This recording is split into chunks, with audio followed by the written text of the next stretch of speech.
त्याचबरोबर संपूर्ण उत्तर कराडमधलं संपूर्ण लोकांची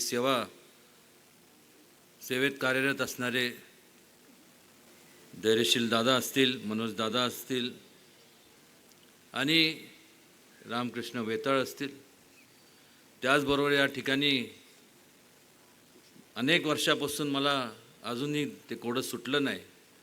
कारण मी जेव्हा माझं कॉलेजचं जीवन संपून प्रथम सातारला आलो तेव्हापासून मला वाटते 5-6 वर्षापूर्वीपर्यंत वडीलधारी आणि एक ज्येष्ठ भाऊ म्हणून ज्याला आम्ही मानतो असे आनंदराव नाना आणि कोडं एवढंच होतं की प्रत्येक वेळेस त्यांचा उल्लेख युवा नेता म्हणून केला जात होता आणि त्यावेळेस युवक काँग्रेसचे ते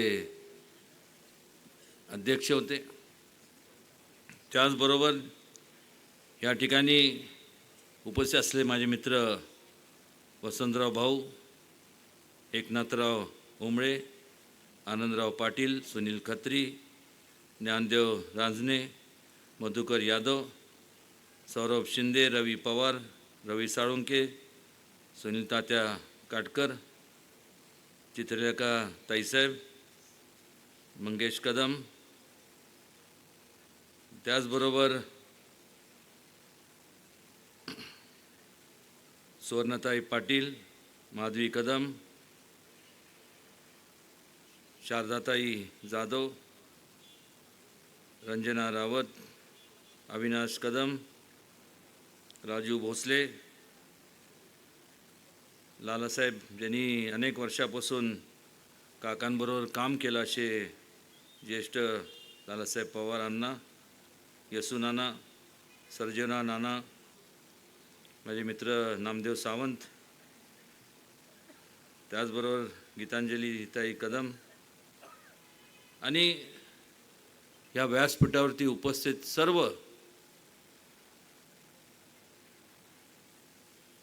संपूर्ण सातारा जावळी आणि कोरेगाव मतदारसंघातले वेगवेगळ्या स्थानिक स्वराज्य संस्थेचे आजी माजी सर्व पदाधिकारी, उपस्थित सर्व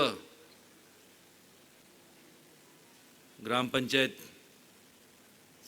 जे आजी माजी सर्व पदाधिकारी आणि आवर्जून या ठिकाणी उपस्थित सर्व वडीलधारी मंडळी, माता भगिनी, माझ्या तरुण मित्रांनो आणि खास या ठिकाणी उपस्थित असलेले सर्व पत्रकार मित्रांनो,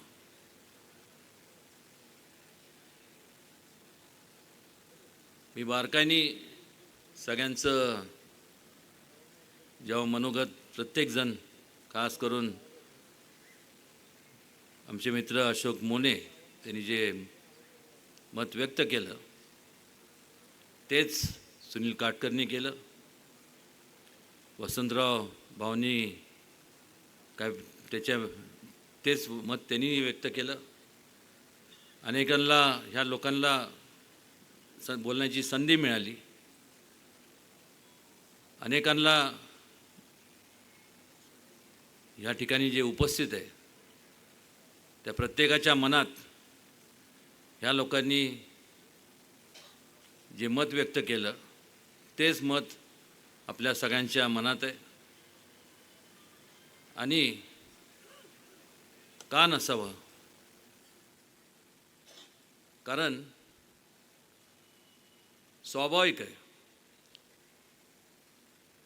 की आणि स्वाभाविक आहे वाटणं की ज्या वेळेस तुमच्या निवडणुका येतात तेव्हा तुम्ही एकत्र येता, मग आमच्या वेळेस का नाही. आवर्जून ह्या ठिकाणी मी एवढंच सांगेन, हे मना अंतःकरणातनं मी सांगतोय आपल्याला, तुमचे मतं मिळवण्याकरता मी बोलत नाही आहे. हे बोलत असताना संपूर्ण भान ठेवून बोलतोय. की जे अशोक मोनेंनी मत व्यक्त केलं हे करत असताना जी अडचण शिवेंद्रराजेंना होती, जी मला होती, ती नेमकी अडचण होती की त्यांच्याबरोबर असणारे लोक जे होते त्यांना सांगायचे की आपण असं करूया. त्या लोकांनी मला सांगायचे आणि त्यामुळं असं आमच्या दोघांमधील मतभेद असण्याचं काही कारण नाही. पण कार्यकर्ते जपत असताना दोघांना काय, जसं प्रत्येकाला त्या ठिकाणी महेश शिंदेसुद्धा असतील, मनोज दादा असतील, प्रत्येकाला असं वाटतं की आपण आपले कार्यकर्ते जपले पाहिजे, त्यांचं पाठराखण केलं पाहिजे, त्यांच्या पाठीशी ठामपणे उभं राहिलं पाहिजे. त्यामुळं मी आपल्या सगळ्यांना पहिली हात जोडून विनंती करणार आहे की हे संपूर्ण मनोमिलन